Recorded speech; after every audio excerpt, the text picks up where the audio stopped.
partager avec notre audience que j'ai connu Anthony pour la première fois à travers LinkedIn en tombant sur l'une de vos publications d'où vous partagez vos différents insights, expertises en influence B2B, mais aussi en social intelligence. Et vraiment, votre engagement continu à partager votre expertise m'a toujours Finalement, avec captivé. le social listening, on a une vision beaucoup plus affinée, beaucoup plus dynamique, on va dire, de l'influence. Et ce qui est top avec l'écoute sociale, c'est qu'on capte vraiment le pouls des conversations dans un secteur. On voit qui fait bouger les lignes, par exemple, sur X ou encore sur LinkedIn, qui lance des débats pertinents, qui apporte une vraie valeur ajoutée, etc.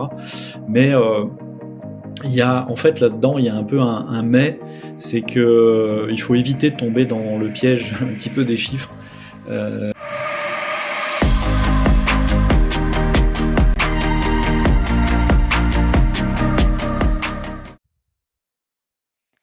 Hello everyone, bonjour à toutes et à tous, bienvenue dans Honeypot Podcast. Aujourd'hui, j'ai le plaisir de vous présenter une édition spéciale de Honeypot Podcast, mais cette fois-ci, et pour la première fois, la version francophone du podcast Honeypot où on parle et on explore en profondeur, en euh, en multilangue, en multiculture, l'atmosphère de l'écoute sociale, la social intelligence, la social data et la réputation. Donc, aujourd'hui, j'ai l'honneur et le plaisir d'accueillir un invité exceptionnel, un invité de calibre, Monsieur Anthony Rochon, expert en influence B2B, cofondateur des experts du web, formateur, enseignant, consultant. Monsieur Anthony Rochon, bienvenue avec nous. Merci, bonjour à toutes et à tous, bonjour Douai, merci beaucoup pour l'invitation. Merci à vous, merci d'avoir accepté notre invitation.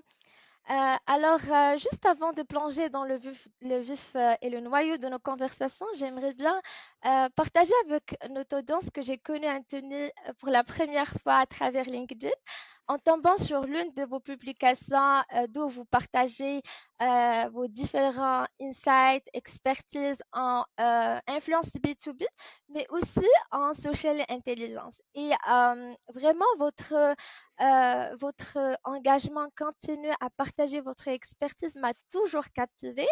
Et en fait, j'avais aussi le plaisir de collaborer avec vous dans le syllage de Content Guest exactement sur votre blog Social Media Optimization.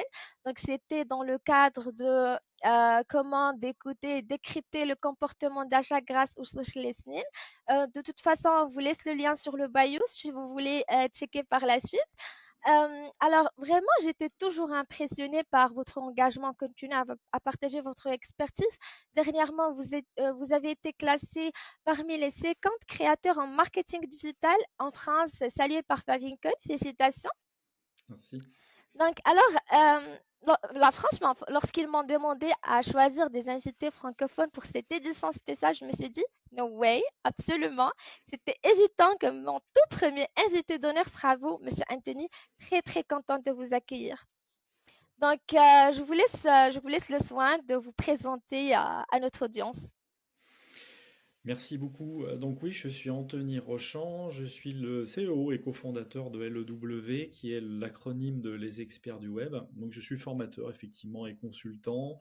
J'accompagne les marques dans la bonne compréhension de leur audience, notamment, et je suis aussi créateur de contenu.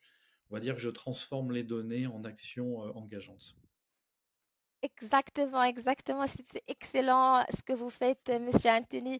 Alors, on parle de social intelligence, écoute sociale, la réputation en ligne. Donc, ce sont des terminologies vraiment qui ont aussi puissants et qu'on découvre actuellement. Ils sont aussi présents aujourd'hui et je pense que actuellement, ils ont un effet, je peux dire, cataclysmique, brutal et très profond actuellement dans l'atmosphère de marketing digital. Donc, juste pour commencer, pouvez-vous nous expliquer ces concepts, en quoi ils se démarquent des autres pratiques du marketing digital?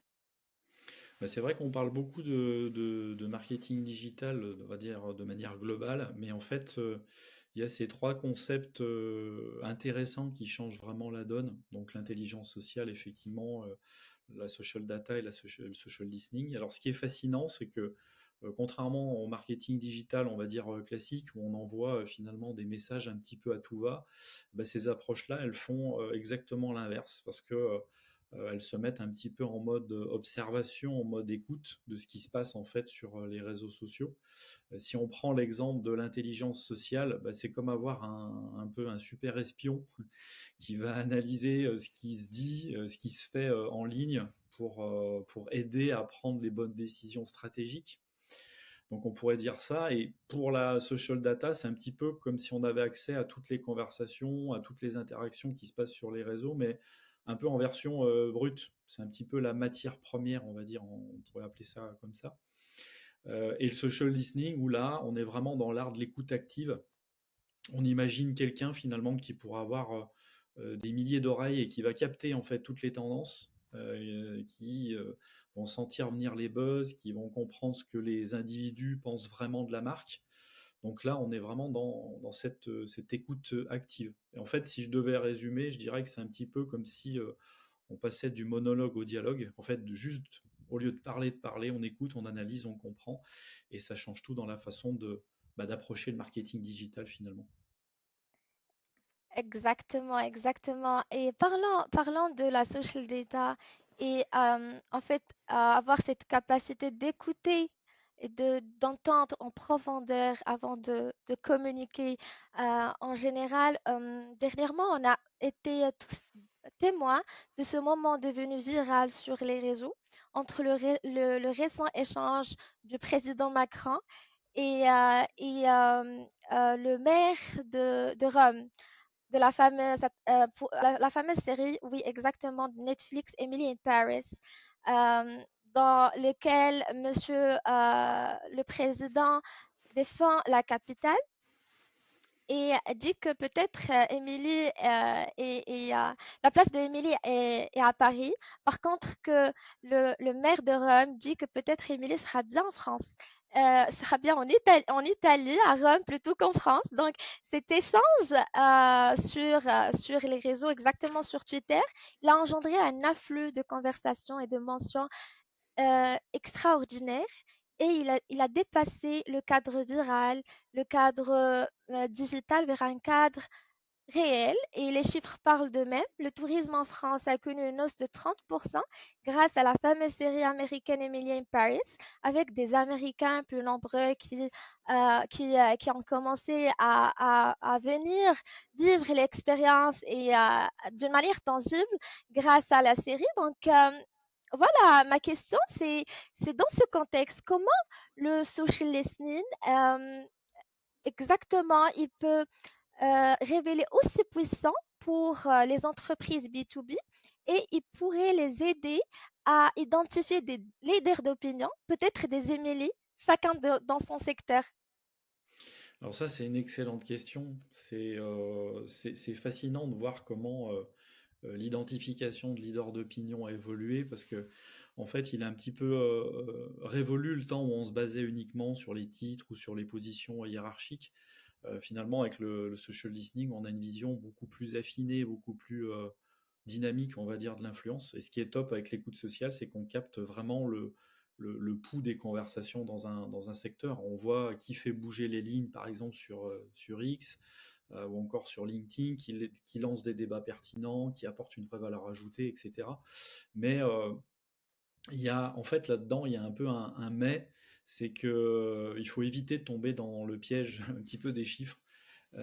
C'est pas parce que effectivement quelqu'un a, je sais pas, 100 000 followers qu'il est forcément influent enfin dans notre industrie. En fait, ce qui compte ici, vous l'avez évoqué tout à l'heure, c'est la qualité des interactions, c'est la pertinence des interventions et surtout la capacité à faire réagir des vrais leaders. Donc en fait, là, le vrai game changer, on va dire, du social listening, c'est que bah, c'est ce qui va permettre de construire une cartographie vivante de son écosystème d'influence. Donc en fait, on identifie non seulement qui parle, mais surtout Ouais. qui est écouté en fait. à ce moment-là. Et c'est très précieux pour une entreprise B2B qui veut renforcer sa présence sur son secteur. Et le plus intéressant, c'est que ça nous pousse à sortir d'une logique purement, on va dire, marketing, pour aller vers quelque chose de plus authentique, de plus relationnel. Donc on cherche plus simplement des porte-voix, mais des vrais partenaires de réflexion, des vrais partenaires d'influence. Donc je dirais que là, le social listening en B2B, c'est un petit peu comme avoir un radar ultra précis qui va nous aider à repérer les véritables phares, on va dire, notre secteur d'activité. Et c'est un investissement, bien sûr, de temps, d'énergie, hein, bien entendu, mais c'est ce qui peut vraiment transformer notre façon de nous positionner, on va dire, dans un marché, enfin sur un marché. Bien évidemment, c'est exactement. J'ai beaucoup apprécié. En fait, vous avez mis en accent le fait que on doit accentuer sur tout ce qui est qualitatif plutôt que quantitatif, chiffres, etc. Et on dit souvent ce qui se mesure s'améliore.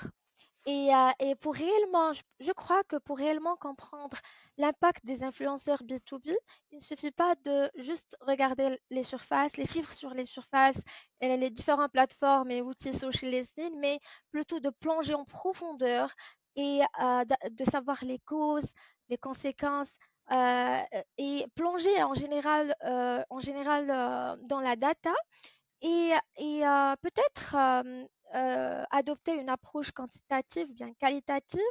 Ma question est, quel type de data vraiment à analyser pour mieux comprendre cet impact d'influenceurs B2B sur la stratégie? Ah oui, ça c'est une question qui mérite qu'on s'y attarde un petit peu. Bien C'est sûr. intéressant, c'est intéressant parce que trop souvent on se contente de regarder les métriques qui sont plutôt basiques. Alors c'est normal, hein, mais voilà les likes, les partages, le nombre de followers, etc. En B2B, c'est vrai que c'est un peu plus subtil que ça en fait. Ce qui est intéressant, c'est qu'il faut vraiment creuser dans l'aspect qualitatif effectivement des interactions. Par exemple, quand un key opinion leader partage un contenu, c'est pas tant le nombre de réactions qui va compter, mais plutôt qui réagit. Est-ce que ce sont des décideurs, est-ce que ce sont des experts, je sais pas, du secteur, des prospects qualifiés? C'est ça en fait qui fait toute la différence. Mhm, Et puis, il y a le volet bien sûr business, hein, c'est ce qui nous intéresse aussi au final. Finalement, on va regarder comment ces interactions, elles se transforment en leads très concrets. Est-ce que les gens suivent tel ou tel influenceur? Est-ce que ils finissent par demander des démos, télécharger notre livre blanc, etc., participer à nos événements? Donc, finalement, c'est aussi l'impact sur la crédibilité de la marque. Quand un influenceur B2B il est cité, dans un média spécialisé ou qu'il est invité comme speaker dans une grande conférence, ça vaut de l'or. Donc, on a souvent quelque chose qui est négligé, c'est l'impact sur le cycle, on va dire, client dans sa globalité. On peut parler de satisfaction client, de fidélisation, etc. Donc, un bon influenceur B2B, c'est quelqu'un qui va contribuer à tout cet écosystème. Donc, je dirais que l'analyse des données en influence B2B, c'est un petit peu comme si on assemblait un puzzle complexe où finalement on a chaque métrique qui va raconter une partie de l'histoire et c'est en les combinant qu'on va obtenir une vision assez claire de l'impact réel finalement.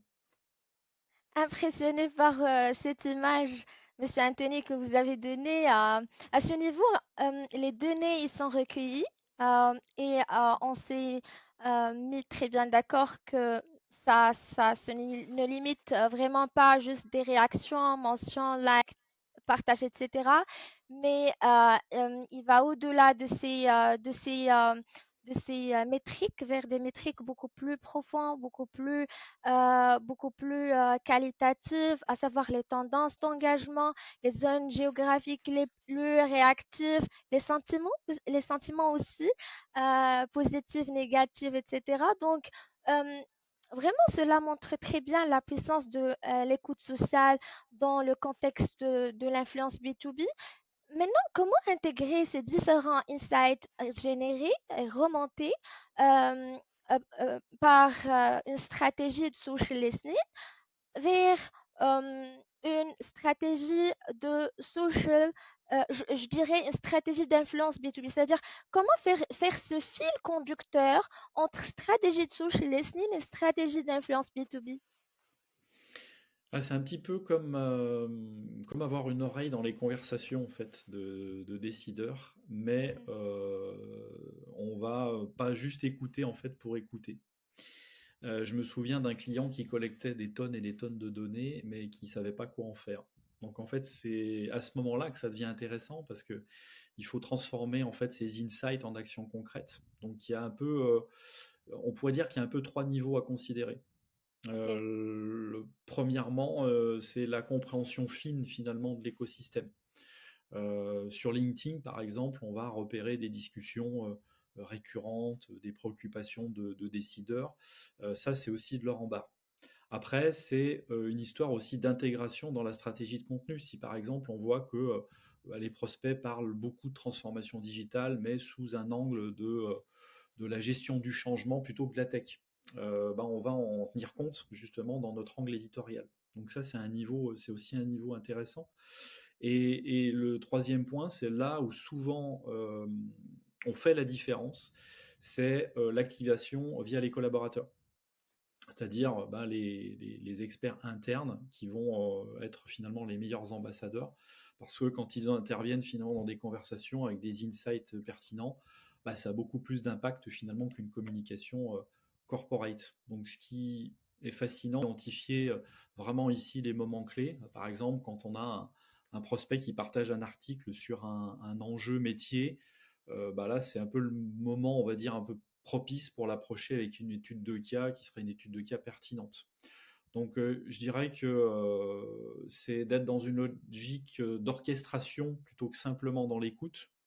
On pourrait imaginer un petit peu un maestro, un chef d'orchestre finalement, qui fait jouer ensemble le listening, le content, les relations influenceurs et même l'employé advocacy. Et bah, en fait, on s'aperçoit que les marques, les entreprises qui réussissent le mieux, c'est celles qui ont compris que social listening, c'est pas juste un outil de veille, mais c'est un vrai catalyseur finalement, si je peux l'appeler comme ça, de leur stratégie d'influence. Super, super. Genre, vu que notre audience, Monsieur Anthony, sera aussi anglophone ou autre, euh, on ne sait jamais. Alors, généralement, en fait, les différents Internet users, ils sont vraiment très dispatchés dans les quatre coins du monde. Alors, et ça, je peux dire, un défi majeur en social listening, c'est diversité interculturelle et de nuances linguistiques aussi, de différents dialectes, que ce soit en différents langages, mais aussi l'utilisation de différentes plateformes de réseaux sociaux. Par exemple, ici en Afrique du Nord, on trouve Facebook, euh, aussi YouTube, Instagram. Ce sont des plateformes très, très utilisées par les Internet users. Aussi TikTok dernièrement avec bon, sans la génération, maintenant on trouve la génération Z utilise beaucoup plus. En Afrique du Sud aussi, on trouve Twitter, il est beaucoup plus utilisé. En Middle East, on trouve Snapchat. En Europe, il y a aussi Twitter, Instagram, Pinterest aussi, et LinkedIn. Il y a aussi des plateformes de streaming qui ont commencé à prendre leur place. On parle par exemple en Amérique, on trouve Reddit. Reddit, c'est une plateforme qui n'est pas très utilisée ici en Afrique du Nord en général. Parlons plus de l'Asie. Il y a des plateformes anti-méta. On parle de Weibo, WeChat, etc. Donc, vraiment une panoplie de plateformes de social media et une panoplie de utilisateurs qui ont vraiment une diversité interculturelle, multilinguistique, etc. Donc, comment adapter notre outil social listening pour tirer profit vraiment de cette diversité qui peut être peut-être avec une note favorable pour les stratégies, euh, que ce soit influence B2B ou autre. Voilà. Alors, qui dit données globales, bah, dit intelligence locale. Donc, on sait que ben, on est plutôt dans une ère de tableaux de bord mondialisés. Donc, bah, les chiffres qui ne sont pas contextualisés, souvent, bah, c'est des coquilles vides. Mhm, Quand on a une campagne de marketing qui résonne, elle résonne différemment à Tokyo, à Paris ou à Casablanca. Comment arriver à capturer finalement ces nuances dans les analyses?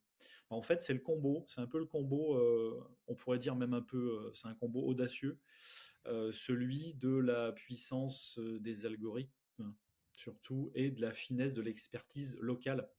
Donc le fait de personnaliser les visualisations par région, en donnant envie aussi aux spécificités culturelles dans chaque graphique, eh bien, ça permet de transformer des données brutes vraiment en or stratégique. En fait, là-dedans, la vraie révolution, en fait, elle est humaine. Hein. Ce sont les experts locaux aussi qui vont insuffler l'âme dans ces analyses, parce que c'est seulement eux qui peuvent traduire des chiffres en insights qui sont culturellement, on va dire, pertinents, et ça permet de transformer les statistiques purement froides, si je peux m'exprimer ainsi, en ok. vraiment levier d'action pertinent.